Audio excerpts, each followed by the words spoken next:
Ito po, binabasa ko ngayon lang, kapapasok lang po 'to, mga sinabi po ni Senator Sherwin Gatchalian.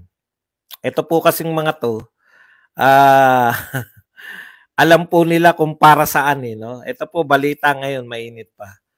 Alam po nila kung para saan yung rally talaga, 'no? Eh, ang dami po kasing ano, eh, alam niyo sa totoo lang, kung ang Iglesia ni Cristo nagsabi po, pupunta ako riyan, diyan na ba kayo, mag-overnight ba kayo diyan?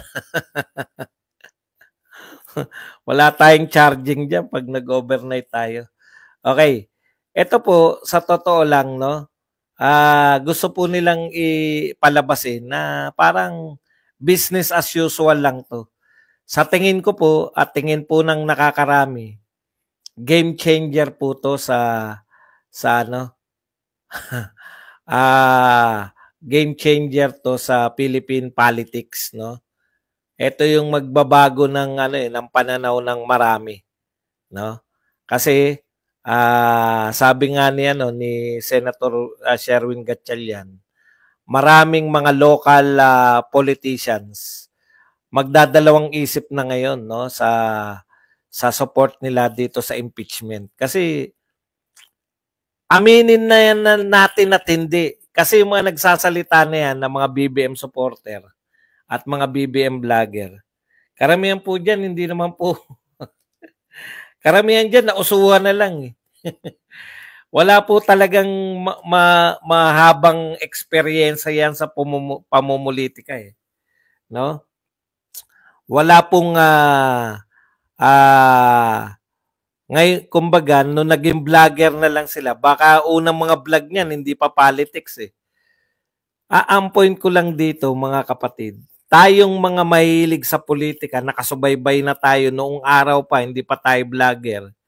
At yan po ay may kinalaman dyan yung kurso natin sa kolehiyo. At talagang involved na tayo sa politics, kahit sa campus politics noon sa college. Dapat very basic yan, no? Napaka-influential ng Iglesia ni Cristo votes. Dahil po yan, solid po yan.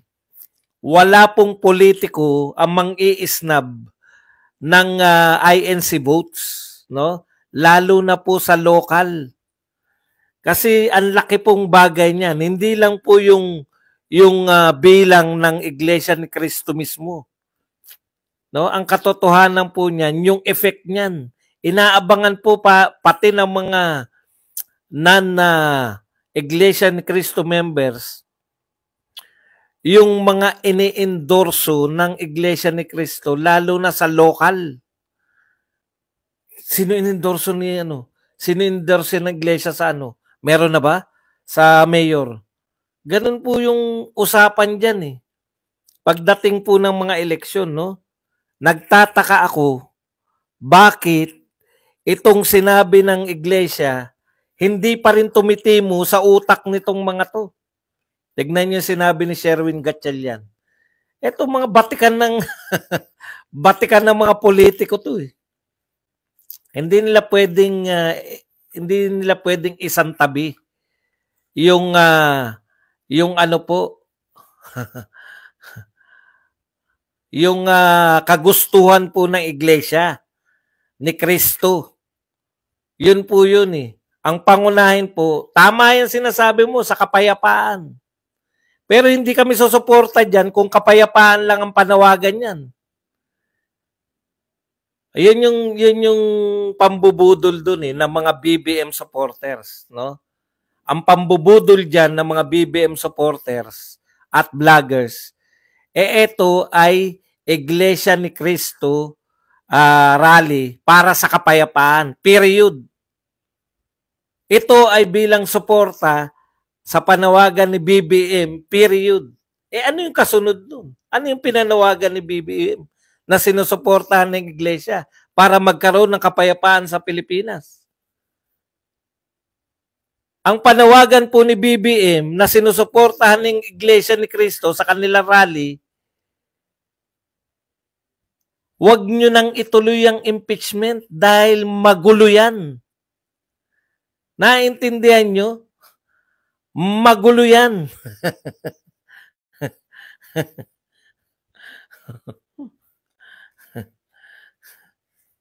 Okay. Hindi sila na, pinuputol nila eh. Pinuputol nila yung mga sinasabi. Kasi kami, kung sinabi lang ng iglesia, ito ay para sa kapayapaan at suporta kay Marcos, bakit kami sasama dyan? Kaya sumasama yung mga Duterte supporters. Kaya sasama yung KOJC. Hindi po dahil sa kapayapaan at para kay Marcos.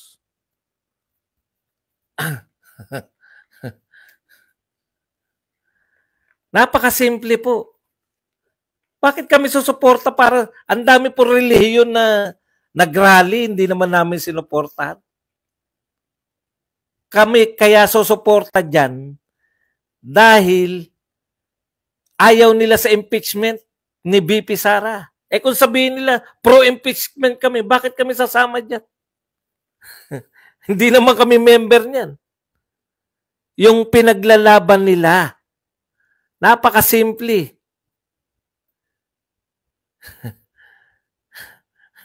Bakit sila magrarally? Wala silang pinaglalaban. Kaya, ang tendency nila, baliwalain lang to. Masaya na sila na maipopropaganda nila na kung kayo daw may ibang panawagan, kayong mga DDS, wag kayong sumama dyan. Nagpahayag na iglesia na magkaroon kayo ng sariling rally. Alam nyo po, ito po, culmination to ng malalaking rally na nakikita natin ngayon. Wala na po yung mga nagrarally nung panahon ni Duterte. Meron siguro 20 na yung pinakamaraming napoproduce ng Makabayan Black at ng mga kaalyado nila na rally against government.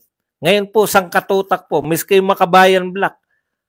Kaya yan, alam nyo for convenience yung alyansa ni Martin at ng Makabayan Black, alam mong gamitan lang eh. Kasi tignan nyo yung mga rally ng Makabayan Black ngayon o ng mga kaalyado nila. Palaki na rin ang palaki. Pro-government ba yung rally nila? Hindi. Anti-government din eh. Yung rally po ng mga Duterte, nagmula po yan sa 100 lang. Nakita po natin yung EDSA Shrine, ang laki na po nun. Kung hindi po binakuran yung EDSA Shrine at wala na talaga mapwestuhan yung mga tao, pinagbawal na ng Robinsons at saka nung may-ari ng EDSA Shrine ng mga Katolikong pari, palaki talaga ng palaki. Kasi nakikita nila, so nagno-normalize na po na okay pala yung pagrarally na ipapahayag mo yung kagustuhan mo. No? Ngayon, kung ang nakikita lang ng mga BBM vloggers and supporters, hindi nila nakikita yung support, hindi nila nakikita yung overwhelming na ayaw na ng mga tao na panay politika, ayaw na ng mga tao na pakialaman ninyo yung binoto ng mamamayan, yung 32 million, pagpapasyahan ng mga ilang congressman na tanggalin sa pwesto. Timing na timing po yan, pati paglalabas po ng mga survey. Alam nyo po ang survey, ayaw nyo pa rin maniwala sa akin. Yung mga, lalo na po yung mga reputable survey niyan. Kaya po nila pinangangalagaan yung kanilang survey. Malaking kitaan po yan. Diyan po sila kumikita sa pagpapasarvey. Halimbawa po yan, may nagpasarvey po. 'Di ba? Pabor ba ang mga Pilipino sa impeachment kay VP Sara? Kung tutusin, ilalabas lang po ng nagpasarvey yan na 41% ang gustong ma-impeach, 35%. So ano po ibig sabihin talaga nun? Wala pang kalahati. Kung tayo po magsusuri nun, wala pang kalahati ng Pilipino ang gustong ma-impeach si VP Sara. Pero dahil kakampi nila yung media, grabe po kung mag-present yung media, no? Oh, gusto ng mga Pilipino na ma-impeach si VP Sara. Eh pag tayo po magsusuri nun, 41%, 50% po ang kalahati. 41% lang po. Kung si Badong ang magsusuri nun, 41%, wala pa sa kalahating gustong ma-impeach si VP Sara. Yan na kayo masusunod. Idaan na natin yan sa survey.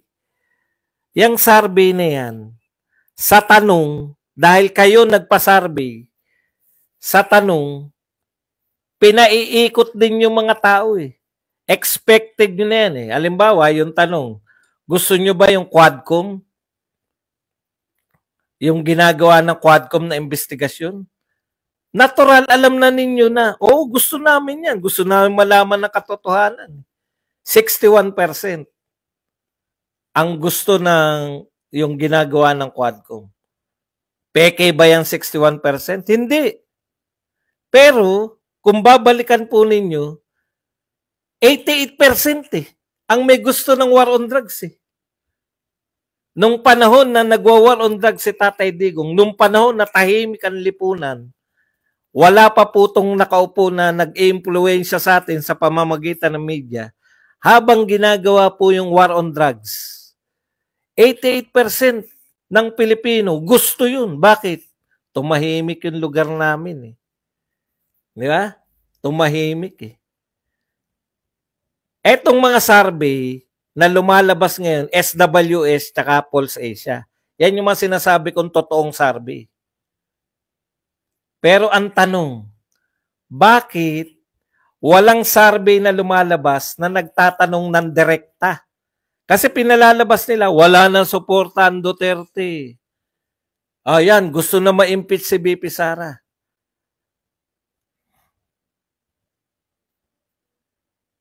Eto ngayon ang tanong.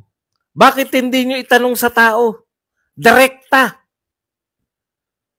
Sino ang gusto nyo maging presidente sa 2028? Bakit ayaw nila ilabas yung resulta na yan? Tsak yan, may nagpapasurvey niyan. Ngayon, ang tanong, bakit hindi nilalabas? Malamang si VP Sara ang gusto maging presidente ng tao. Despite ng paninira, despite ng pangwawalang hiya, despite na inaaraw-araw ninyo siraan sa walang katapusang confidential fund, pag tinanong niyo yung Pilipino, sino ang gusto nyong presidente sa 2028? VP Sara Duterte. May naglabas ba ng survey na ganyan? May nagtanong ba ng survey na ganyan? Wala. Alam nilang kasagutan ng mga Pilipino. Si Sara Duterte ang gusto namin maging presidente. Ha? Akala ko ba gusto nyo ma-impeach? Hindi nyo naman kami tinatanong kung sino gusto namin presidente. Isa pang gusto nating itanong. Ayan, nalalantad na. Nalalantad na mga ginawa ni Duterte na kasamaan sa Pilipinas. Ha? Nilihim ni Duterte yan? Pinangako niya yan eh. Narinig ko, hindi ako Duterte nung araw. Wala akong pakialam eh. Nanonood lang ako, lagi ako nakakontra eh. Lahat ng upumpong presidente, kontra ako dyan.